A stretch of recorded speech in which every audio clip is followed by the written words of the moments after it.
Ma'asyiral muslimin rahimakumullah. Bulan November menjadi sangat istimewa di hati rakyat Indonesia karena di dalamnya selalu diperingati Hari Pahlawan Nasional setiap tanggal 10 November. Kita bangga dan bersyukur dengan para pejuang yang telah memperjuangkan bangsa dan negara kesatuan Republik Indonesia dari penjajah. Lebih dari 360 tahun negara tercinta kita ini di bawah penindasan para penjajah. Dan kita juga sangat berterima kasih kepada para mujahid muslim yang dengan semangat sekuat tenaga berusaha memerdekakan bangsa ini dari belenggu penjajah, terutama semua para pahlawan yang dengan semangat dan seruan takbir negara kita tercinta ini seperti sekarang ini. Ma'asyiral muslimin rahimakumullah. Umat muslim memiliki peran yang sangat besar dalam memperjuangkan negara Republik Indonesia ini. Guru besar Profesor Dr. Az-Zumardi Azra, beliau mengatakan negara Indonesia yang terdiri dari 17 ribuan pulau itu disatukan oleh umat Islam. Jika tidak ada Islam, kepulauan Nusantara Indonesia ini tidak akan pernah ada, karena yang mempersatukan adalah umat Islam. Berkat perjuangan para ulama-ulama, negara Indonesia yang sangat beragam ini bisa disatukan dan bisa merdeka. Mereka adalah para pejuang agama Allah dan mereka berhak mendapatkan surga dan keridhaan Allah Subhanahu wa taala. Di mana Allah Subhanahu wa taala berfirman, "Was-sabiqunal awwaluna minal muhajirin wal ansar walladzina tabauhum bi ihsan radhiyallahu anhum wa radu anhu wa adda lahum jannatin tajri tahtahal anharu khalidina fiha abada dzalikal fawzul azim." Dan orang-orang yang terdahulu lagi yang pertama-tama masuk Islam di antara orang-orang muhajirin dan ansar, dan orang-orang yang mengikuti mereka dengan baik, Allah ridho kepada mereka dan mereka pun ridho kepada Allah. Allah menyediakan bagi mereka surga-surga yang mengalir di bawahnya sungai-sungai. Mereka kekal di dalam selamanya. Itulah kemenangan yang agung. Surah At-Taubah ayat 100. Ma'asyiral muslimin rahimakumullah.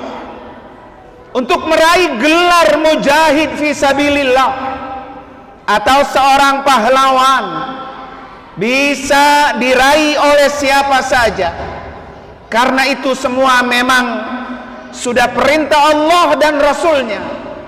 Seseorang yang bisa disebut melakukan jihad yang benar jika niatnya bukan karena ingin disebut sebagai pemberani, bukan ingin disebut sebagai pahlawan, bukan ingin membela suku, bangsa, dan cinta tanah air. akan tetapi memiliki sifat nasionalis yang tinggi. Namun yang diperjuangkan adalah yang pertama, berjuang karena li'ila'i kalimatillah, menegakkan ajaran agama Allah. Nilai juangnya murni semata-mata untuk membela agama Allah, menjunjung tinggi kalimat Allah. Agama Islam tetap jaya dan Islam harus selalu terdepan. Dari Abu Musa ia berkata bahwa ada seseorang yang pernah mendatangi Nabi. Lantas ia berkata, ada seseorang yang berperang, berjihad untuk membela suku tanah airnya. Ada pula orang yang berperang supaya disebut pemberani sebagai pahlawan. Ada pula yang berperang dalam rangka ria, cari pujian. Lalu manakah yang disebut jihad di jalan Allah? Rasulullah bersabda, siapa yang berperang, man qatala litakuna kalimatullahi hiyal ulya fahuwa fi sabilillah. Kata Rasulullah, siapa yang berperang supaya kalimat Allah itu mulia, tinggi, itulah yang disebut jihad fi sabilillah. Hadis riwayat Imam Bukhari dan Imam Muslim. Masyarul muslimin rahimakumullah, kita bisa lihat sejarah Bung Tomo, seorang penggerak para pejuang dalam pertempuran 10 November 1945 di Surabaya, mampu berhasil membakar semangat arek-arek Surabaya untuk melawan tentara Inggris dan Nika Belanda yang ingin menduduki kembali tanah air kita setelah dikalahkan Jepang hanya dengan menyerukan takbir Allahu Akbar. Berhasil mengalahkan penjajah karena ia yakin agama Islam itu pasti menang. Di mana kata Allah, wa may yatawallallaha wa rasulah walladzina amanu fa inna hizballahi humul ghalibun. Barang siapa mengambil Allah dan Rasulnya dan orang-orang yang beriman menjadi penolong, maka sesungguhnya pengikut agama Allah itulah orang-orang yang pasti menang. Surah Al-Maidah ayat 55. Kita bisa ambil dan kita bisa lihat cuplikan isi penggalan pidato Bung Tomo yang berapi-api menyerukan takbir. Kata beliau, dan kita yakin saudara-saudara, pada akhirnya pastilah kemenangan akan jatuh ke tangan kita, sebab Allah selalu berada di pihak yang benar. Percayalah saudara-saudara, Tuhan akan melindungi kita sekalian.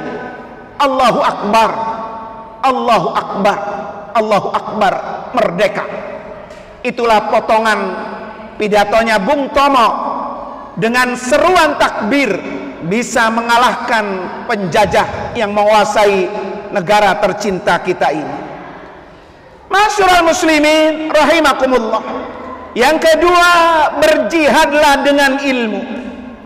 Zaman penjajah, waktu dulu kita diseru untuk berjihad menggunakan senjata, meskipun dengan hanya babu runcing atau senjata seadanya, tapi semangat untuk bisa merdeka sangat menggelora. Di sanubari rakyat Indonesia sambil bergema takbir.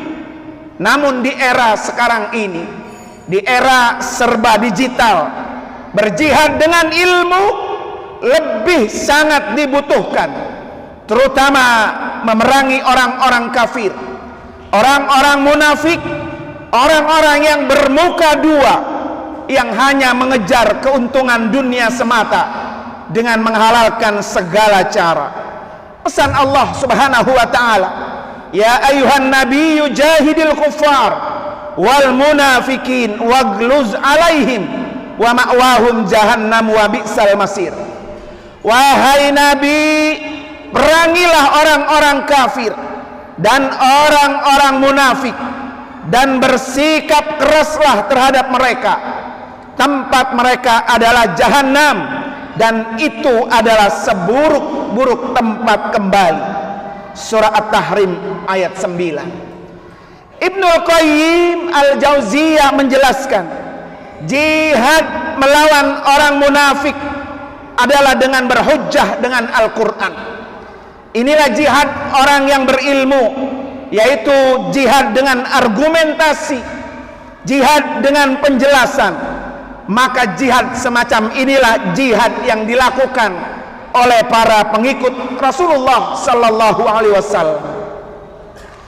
Karena itu, bekalilah anak-anak kita, generasi-generasi mendatang kita dengan ilmu pengetahuan. Ilmu yang akan membuat mereka selalu hidup meski pemiliknya sudah mati. Ilmu mampu mendobrak peradaban. Ilmu yang bisa mengantarkan mereka naik derajatnya. Dan ilmu pula yang akan membuka pintu surga. Serta dengan ilmu mereka akan bisa mati syahid. Jangan pernah lelah untuk mencari ilmu. Belajarlah sampai kematian menjemput kita. Dan Nabi sudah jaminkan, orang-orang yang selalu haus dengan mencari ilmu akan dimudahkan baginya masuk ke dalam surganya Allah Subhanahu wa ta'ala. Dari Abu Hurairah radhiyallahu anhu, ia berkata bahwa Rasulullah bersabda, man salaka tariqan yaltamisu fihi ilman sahhalahullahu lahu bihi tariqan ilal jannah. Siapa yang menempuh jalan untuk mencari ilmu, maka Allah akan mudahkan baginya jalan menuju surga. Hadis riwayat Imam Muslim. Dari Anas bin Malik radhiyallahu anhu, Rasulullah bersabda, man kharaja fi talabil ilmi fahuwa fi sabilillah hatta yarji'a. Siapa yang keluar dari rumahnya untuk mencari ilmu, maka ia berada di jalan Allah sampai ia kembali. Hadis riwayat Imam At-Tirmizi. Ma'asyiral muslimin rahimakumullah. Kemudian yang ketiga, kirimi doa untuk para pahlawan, para syuhada muslim yang telah berjihad membela negara dan agama kita ini. Di dalam sejarah juga bisa kita lihat para pahlawan, para syuhada yang gugur di medan perang karena membela agama Allah, dan sering sekali dikirimi doa oleh Nabi Shallallahu Alaihi Wasallam adalah para syuhada Uhud, di mana mereka kalah di medan perang. Sekitar 70 tentara muslim, termasuk pamannya Rasulullah Sallallahu Alaihi Wasallam, Sayyidina Hamzah bin Abdul Muthalib, dengan gelar Asadullah, singanya Allah, gugur dalam perang Uhud dan disebut sebagai syuhada Uhud. Jabal Uhud ini menjadi saksi betapa pengorbanan Nabi Muhammad dan pengorbanan pasukan muslim dalam memperjuangkan tegaknya ajaran agama Islam. Perang Uhud ini langsung dikomandoni oleh Rasulullah sebanyak 700 pasukan muslim melawan 3.000 pasukan orang kafir.